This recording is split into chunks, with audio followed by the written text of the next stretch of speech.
Eh bien voilà, nous savons maintenant comment importer nos éléments au travers de l'explorateur des médias. Mais il devient encore plus intéressant de l'utiliser, cet explorateur des médias, quand on travaille et qu'on doit importer des éléments issus de cartes SD. Et oui, parce que chacune des caméras, en fait, a sa propre manière d'encoder les cartes SD. Et donc, cette manière de fonctionner, première chose à bien prendre en compte, c'est qu'il faut impérativement, quand vous voulez mettre vos cartes SD sur votre disque dur, copier la totalité de l'architecture de la carte SD sur votre disque dur. Sinon, vous risquez de perdre des éléments, de perdre des liens entre les vidéos et les audios et de ne plus pouvoir travailler dessus. Donc c'est vraiment très important.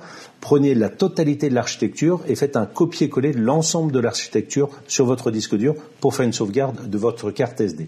Et maintenant, que se passe-t-il si je me mets sur mon explorateur des médias et j'ai copié une carte, une Panasonic, et vous voyez ici le résultat final. Donc j'ai mon P2 Media qui est ici. Si je double-clique dessus, eh bien je rentre dedans, et qu'est-ce que j'ai ? J'ai un Contents, puis audio, clip, icône, machin, etc., vidéo, et ben là, je ne sais pas forcément où trouver mes vidéos, et là, si je les trouve, je ne sais pas si elles sont réellement synchronisées avec les audios qui se trouvent un petit peu plus loin. Enfin bon, voilà, donc c'est un petit peu compliqué tout ça. J'ai pas envie du tout de me prendre la tête avec ça, et l'explorateur des médias, première, va m'aider énormément et va me résoudre le problème. Et il y a juste une petite chose, un petit point de détail que je veux vous indiquer pour pas que vous vous plantiez. Donc je retourne dans Première, et là je vais dans l'explorateur des médias, je vais exactement au même endroit que tout à l'heure pour rechercher la carte que j'avais copiée, là-dedans et ici. Et donc voilà, donc là, je suis sur Fiction double identité au fait, sont des médias que donne Adobe pour pouvoir justement travailler dessus et s'entraîner au montage. Donc voilà ma carte P2 qui est ici. Si je double-clique dessus, eh bien je rentre dedans et là, regardez le miracle, je suis directement, immédiatement sur mes vidéos. Voilà, donc immédiatement, ça fonctionne, je n'ai pas à chercher quoi que ce soit, tout fonctionne parfaitement et j'ai plus qu'à prendre mes éléments et les importer. Et là, ça marche parfaitement bien. Vous voyez que là, ce que je fais, c'est que je n'ai même pas besoin de le monter dans le moniteur source pour voir et pouvoir faire une prévisualisation.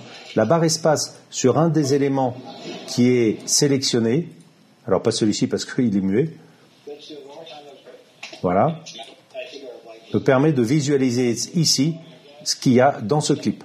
Donc une simple barre espace me permet de visualiser. Donc alors évidemment c'est moins grand bien sûr, mais ça me donne quand même une première visibilité. Ça, je l'ai donc importé directement. Mais regardez ce qui se passe maintenant, je vais supprimer ça et revenir dans mon explorateur des médias pour faire une autre manip. C'est-à-dire, cette fois, je vais importer le dossier P2 Media. Et si j'importe le dossier P2 Media, là, c'est très légèrement plus embêtant, parce que d'une part, il y a plein d'éléments qu'il ne peut pas comprendre, les XML, les XMP, etc. Tout ça, il ne les prend pas, donc évidemment, il ne va pas les importer. C'est pas plus grave que ça, hein.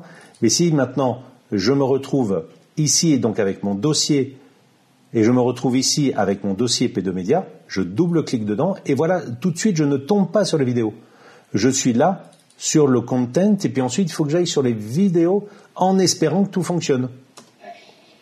Et là, ça fonctionne. Et ce ne sera pas toujours le cas en fonction de l'architecture que crée la caméra sur la carte SD. Voilà, donc le mieux, en fait, donc comme je vous l'ai indiqué, quand vous avez une carte SD comme ceci, de rentrer dans l'explorateur des médias, dans la carte SD, et première, c'est où trouver les informations, les mettre et les multiplexer, et ensuite vous donner la possibilité de pouvoir les importer directement. Alors juste pour la petite histoire, pour vous montrer comment ça fonctionne en mode liste, là vous voyez que je suis sur interface /P2 Media /content /vidéo. Eh bien si je me mets en mode liste, voilà ce que ça donne, le mode liste, et je suis bien dans vidéo là, je vais remonter d'un niveau, je vais être dans contents, et je vais remonter encore d'un niveau, je vais être dans P2 Media, et je remonte un niveau, et je suis tout en haut dans mes clips. Et là on voit bien que tout en haut dans le projet, j'ai le dossier clip, que je peux ouvrir et fermer, déployer et refermer. En dessous, j'ai le P2 Media que je peux ouvrir et fermer. Même chose pour le content, l'audio, etc., etc., etc.